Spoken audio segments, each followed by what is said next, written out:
अस्सलाम वालेकुम। आज के लेक्चर में हम बात करेंगे इम्पॉर्टेंट टॉपिक के ऊपर और जो कि हमारे पास है एंजाइम क्लासिफिकेशन। एंजाइम की क्लासिफिकेशन किन चीज़ों पर बेस करती है? तो ये हमारे पास दो बेसिस हैं जिनके ऊपर एंजाइम की क्लासिफिकेशन जो है वो बेस करती है। सबसे पहले हमारे पास जो है वो एंजाइम का जो केमिकल रिएक्शन को कैटेलाइज करता है, जिस रिएक्शन को उसकी बेस के ऊपर एक तो एंजाइम की क्लासिफिकेशन की गई है और दूसरा जिस सबस्ट्रेट की ब्रेकडाउन करता है उसकी बेस पर एंजाइम की क्लासिफिकेशन की गई है। तो हम इसके बारे में मजीद आगे डिस्कस करते हैं। आपके पास एक निमोनिक्स आपके लिए पेश की गई है और ये इससे जो है वो आप आसानी से जो है वो कंप्लीट याद कर लेंगे। आपको जब भी क्वेश्चन आएगा आपको आसानी से याद हो जाएगा। तो ये आप इस्तेमाल कर सकते हैं। वो थोड़ा हंस ले, इनोसेंट लड़की, इसमें जो है इसके फर्स्ट वर्ड्स को अगर हम लेंगे तो यहाँ पर हमारी classification the basis of the reaction complete होगी। ऑक्सीडोरिडक्टेज क्लास है जी, ट्रांसफरेजेस है, हाइड्रोलेज है, लाइगेजेस है और आइसोमेरेज है और लाइगेज है। इसके साथ साथ हम इसको स्टार्ट करते हैं जी ऑक्सीडोरिडक्टेजेस को। तो ऑक्सीडोरिडक्टेजेस का मतलब है कि ऐसे क्लासिफिकेशन, ऐसी क्लास जो कि ऑक्सीडेशन रिडक्शन रिएक्शन को कैटेलाइज कर रही है। तो हम इसका ये मतलब है। तो हम यहाँ पर कहेंगे कि ये सबस्ट्रेट की ऑक्सीडेशन या रिडक्शन को हो रही होती है। तो हम कहेंगे कि ऑक्सीडेशन क्या है या रिडक्शन क्या है। तो अगर किसी चीज में से इलेक्ट्रॉन लॉस हो जाए तो उसको हम जो है ऑक्सीडेशन कहते हैं और जिसमें ऐड होते हैं उसकी ऑक्सीडेशन हो रही होती है। सिमिलर हम कहेंगे कि साइटोक्रोम ऑक्सीडेज एक एंजाइम है जो कि ऑक्सीडेशन रिडक्शन रिएक्शन को परफॉर्म करवाता है। अब किस तरीके से ये ऑक्सीडेशन करता है? ये साइटोक्रोम की ऑक्सीडेशन होती है, इसमें से इलेक्ट्रॉन निकलते हैं और आगे फिर इलेक्ट्रॉन आगे ट्रांसफर कर दिए जाते हैं ऑक्सीजन को और वो ऑक्सीजन इलेक्ट्रॉन को रिसीव करता है और उसकी रिडक्शन हो जाती है। ये बेसिकली साइटोक्रोम ऑक्सीडेशन ऑक्सीडेज ये ट्रांसफर कर रहा होता है इलेक्ट्रॉन को। तो ये ऑक्सीडो रिडक्टेज रिएक्शन को परफॉर्म करवा रहा होता है, इस वजह से इसको ऑक्सीडो रिडक्टेज क्लास के अंदर रखा गया है। आगे आपके पास ट्रांसफेरेसिस है। ट्रांसफेरेसिस जो है बेसिकली ट्रांसफर करता है फंक्शनल ग्रुप को। हमारे पास मुख्तलिफ फंक्शनल ग्रुप होते हैं जी, एक मॉलिक्यूल्स में मिथाइल, एसाइल, अमाइनो और फॉस्फेट। तो यहाँ पर हमारे पास एंजाइम है हेक्सोकाइनेज। ये एंजाइम जो है ट्रांसफर करवाता है फॉस्फेट को। कहाँ से? एटीपी से फॉस्फेट को लिया जाता है और ग्लूकोज में ट्रांसफर कर दिया जाता है। ग्लूकोज जब जैसे ही फॉस्फेट लेता है तो ग्लूकोज 6 फॉस्फेट बन जाता है। तो हेक्सोकाइनेज बेसिकली एक सबस्ट्रेट से जो है फंक्शनल ग्रुप को रिमूव करवा कर दूसरे को फंक्शनल ग्रुप दे देता है। एक से फॉस्फेट को रिमूव करवा कर ग्लूकोज को दे दिया जाता है। तो ये आपके पास ट्रांसफरेसिस क्लास का काम है। आगे आपके पास क्लास है हाइड्रोलाइसिस। हाइड्रोलाइसिस जो क्लास है इसमें जो है वाटर की एडिशन होती है। पानी के ऐड होने से चीजों की ब्रेकडाउन होती है, सबस्ट्रेट टूटती है और अपने यूनिट्स में, मोनोमर्स में जो है वो टूटती है। ये हाइड्रोलाइटिक रिएक्शन है, इसमें वाटर की भी एडिशन होती है।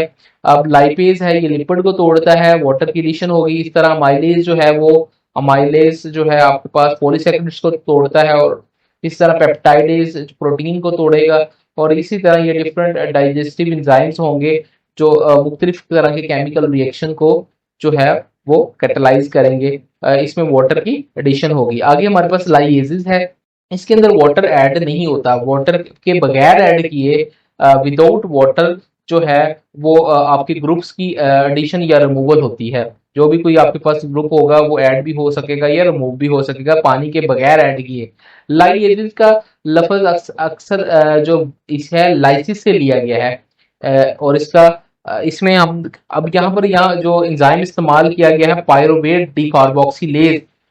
स्टूडेंट्स, जो एंजाइम इस्तेमाल किया गया है ये एंजाइम पायरोविक एसिड में से कार्बन डाइऑक्साइड को रिमूव करवाता है और पीछे पायरोविक एसिड के पास एसिटाल्डिहाइड बाकी रह जाता है। तो ये बेसिकली कार्बोक्सिलिक ग्रुप को जो है कि रिमूव करता है, कार्बोक्सिलिक एसिड को या कार्बोक्सिलिक ग्रुप को। और वो कार्बोक्सिलिक ग्रुप जो है वो CO2 की फॉर्म में रिमूव होता है पायरोविक एसिड से।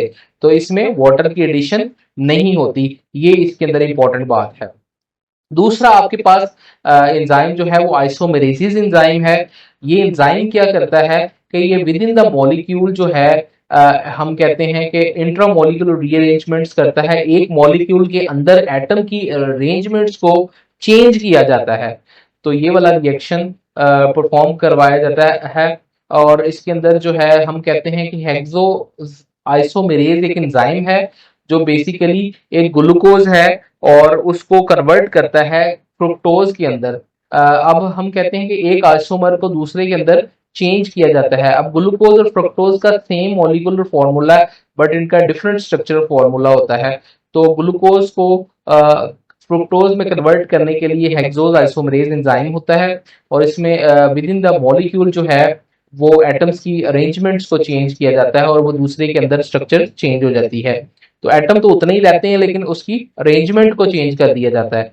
तो लाइगेज आगे एंजाइम है, लाइगेज ये एक इस एंजाइम को मॉलिक्यूलर ग्लू भी कहते हैं। ये बेसिकली जो है छोटे छोटे मॉलिक्यूल्स को, बायोलॉजिकल मॉलिक्यूल्स को या वैसे मॉलिक्यूल्स को लिविंग ऑर्गेनिज्म के अंदर ज्वाइन करता है, जोड़ता है। तो दो मॉलिक्यूल को ज्वाइन करने में इसका बड़ा रोल होता है। तो नए बॉन्ड्स बनाता है जो कि यहाँ पर शो किए गए हैं, कार्बन कार्बन का, कार्बन नाइट्रोजन का हो सकता है, कार्बन ऑक्सीजन का और इस तरह सल्फर का। जब भी बॉन्ड बनता है तो उसमें एनर्जी इस्तेमाल होती है, एटीपी एनर्जी यूज आउट होती है। एग्जाम्पल दी गई है यहाँ पर पॉलीमरेज एंजाइम की। ये एंजाइम एटीपी को इस्तेमाल करता है और इस तरीके से जो है वो मोनोमर्स को ऐड किया जाता है। मोनोमर्स ऐड होते हैं। ये बेसिकली एंजाइम डीएनए रेप्लिकेशन में इस्तेमाल होता है और डीएनए के बेस यूनिट्स को, जिसको मोनोमर कहा गया है, उसको ज्वाइन करके एक नए स्ट्रैंड को जो है डीएनए को बनाया जाता है और इसमें एनर्जी एटीपी इस्तेमाल होती है। तो ये बेसिकली लाइगेज क्लास थी। अगली जो हमारी क्लासिफिकेशन जो हमारी सेकंड थी on the basis of substrate. पहले वाली जो है वो केमिकल रिएक्शन की बेस पर था। अब ये वाली क्लासिफिकेशन जो है हमारी बेस करती है on the base of substrate को। कि अब जैसे कि ये क्लासिफिकेशन है, प्रोटीएजेस क्लास है, लाइपेजेस है, कार्बोहाइड्रेसेस है और न्यूक्लियस है। अब ये एक प्रोटीएजेस एंजाइम जो है वो सबस्ट्रेट प्रोटीन को ब्रेक डाउन करता है, तो हम इस वजह से इसको प्रोटीएजेस कहते हैं। तो सबस्ट्रेट की बिहाफ पर ये क्लासिफिकेशन बेस करती है। इस तरह लिपिड को ब्रेक डाउन करता है तो उसको लाइपेजेस कहते हैं। कार्बोहाइड्रेट जो कि एक सबस्ट्रेट है उसको ब्रेक डाउन करेगा तो उसको कार्बोहाइड्रेसेस। इस तरह न्यूक्लिक एसिड है तो उसको न्यूक्लियसेस कहेंगे। तो प्रोटीएजेस में जैसा कि हमने बात की किस चीज की ब्रेकडाउन होती है, प्रोटीन की ब्रेकडाउन होती है। तो एग्जांपल यहाँ पर दी गई है कि पेप्सिन और ट्रिप्सिन प्रोटीन डाइजेस्टिंग एंजाइम है। पेप्सिन जो है वो मैदे में, स्टोमिक में काम करता है। ट्रिप्सिन अमाइनोपेप्टाइडेज और एरिप्सिन जो है ये तीनों एंजाइम आमतौर पर आपकी इंटेस्टाइन में काम करते हैं और लार्ज पॉलीपेप्टाइड्स को ब्रेक डाउन करते हैं। पहले स्मॉल, ये वाला पेप्सिन और ट्रिप्सिन लार्ज पॉलीपेप्टाइड की स्मॉल पॉलीपेप्टाइड में ब्रेक डाउन करता है और आगे अमाइनोपेप्टाइडेज क्या करता है कि ये पॉलीपेप्टाइड स्मॉल पॉलीपेप्टाइड की डाईपेप्टाइड में करता है। डाईपेप्टाइड बेसिकली दो अमीनो एसिड्स की यूनिट अगर कंबाइन हो तो डाईपेप्टाइड बनता है और आगे फिर रिप्सिन उन डाईपेप्टाइड्स को सिंपल अमीनो एसिड में चेंज करता है। तो आप देख रहे हैं कि कॉम्प्लेक्स जो आपके पास पॉलीपेप्टाइड थी वो अपने यूनिट्स में अमीनो एसिड में ब्रेकडाउन उसकी होगी विद द प्रोटीजेज एंजाइम। आगे आपके पास लाइपेजेस एंजाइम है जो कि सबस्ट्रेट जो है वो लिपिड के ऊपर एक्ट करते हैं और उसको उसके यूनिट्स में फैटी एसिड और ग्लिसरॉल के अंदर जो है ब्रेक डाउन किया जाता है। ये एंजाइम जो लाइपेज है इसको पंक्रियाटिक लाइपेज भी कहते हैं क्योंकि ये हमारे पंक्रियाज के अंदर जो है काम करता है और लिपिड की हाइड्रोलाइसिस करवाता है और उसको अपने यूनिट फैटी एसिड्स में और ग्लिसरॉल में जो है ब्रेक डाउन करवाता है। आगे आपके पास क्लास आ जाती है एक कार्बोहाइड्रेजेस। ये क्लास जो है सबस्ट्रेट कार्बोहाइड्रेट के ऊपर एक्ट करती है और उसको उसके स्मॉल यूनिट्स में ब्रेक डाउन करती है। एग्जाम्पल हमारे पास क्या आ जाती है, अमाइलेज की, सेलुलेज की, माल्टेज की और सुक्रेज और लैक्टेज एंजाइम्स की। ये एंजाइम क्या करते हैं, अमाइलेज स्टार्च और ग्लाइकोजन जो कि बहुत ज्यादा इसके अंदर ग्लूकोज मौजूद होता है वो आपस में उनके दरमियान में बॉन्ड्स बनता है। तो आमतौर पर हम कहेंगे कि स्टार्च को जो जिसमें बहुत ज्यादा ग्लूकोज है माल्टोज में तोड़ा जाता है। माल्टोज एक डाइसैकेराइड है जिसके अंदर दो ग्लूकोज होते हैं। तो पॉलीसैकेराइड को देखें यहाँ पर डाइसैकेराइड में ब्रेक डाउन किया गया अमाइलेज एंजाइम की मदद से। तो यहाँ पर सेलुलेज एंजाइम है, सेलुलोज में भी बहुत ज्यादा ग्लूकोज होता है, ज्वाइन होते हैं। आपस में और सेलुलेज की मदद से वो सेलोबायोज में और ग्लूकोज में ब्रेक डाउन होगी इसकी। और सेलोबायोज एक डाइसैकेराइड है, सेलोबायोज दो ग्लूकोज के मिलने से बनता है। आगे हमारे पास माल्टोज है जी। माल्टोज एक शुगर है जिसके अंदर दो ग्लूकोज होते हैं। माल्टेज एंजाइम की मदद से माल्टोज शुगर टूटती है और अपने दो ग्लूकोज यूनिट्स में ग्लूकोज प्लस आगे इसके आगे ग्लूकोज और आएगा, glucose plus glucose is equal to maltose आ जाएगा। तो दो ग्लूकोज के अंदर जो है वो टूटेगी, हम कहेंगे हमें दो ग्लूकोज मिलेंगे। आगे सुक्रेज आ जाती है जो कि हमें हमारी आम कॉमन टेबल शुगर भी इसको कहते हैं, सुक्रोज भी कहते हैं।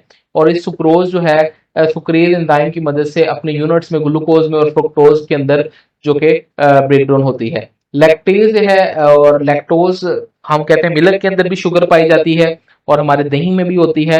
और लैक्टेज एंजाइम की मदद से ये ग्लूकोज और फ्रक्टोज ग्लैक्टोज ग्लूकोज और ग्लैक्टोज अपने जो है यूनिट्स के अंदर इसकी ब्रेक डाउन होती है। आगे हमारे पास लास्ट क्लास है हमारी जो कि न्यूक्लियसिस है। ये न्यूक्लिक एसिड्स के ऊपर एक्ट करती है और इसकी ब्रेक डाउन करती है। एग्जाम्पल में आरएनएज दी गई है जो कि आरएनए को ब्रेक डाउन करता है, जैसा कि उसके नाम से शो हो रहा है कि ये सबस्ट्रेट डीएनए की ब्रेक डाउन कर रहा है और ये एटीपी की ब्रेक डाउन कर रहा है और इस तरह उसको उसके यूनिट्स में कन्वर्ट करता है। तो थैंक यू वेरी मच, आपने लेक्चर देखा। कनेक्टेड रहिए ए प्लस स्मार्ट स्टडी के साथ। ओके, अल्लाह हाफिज।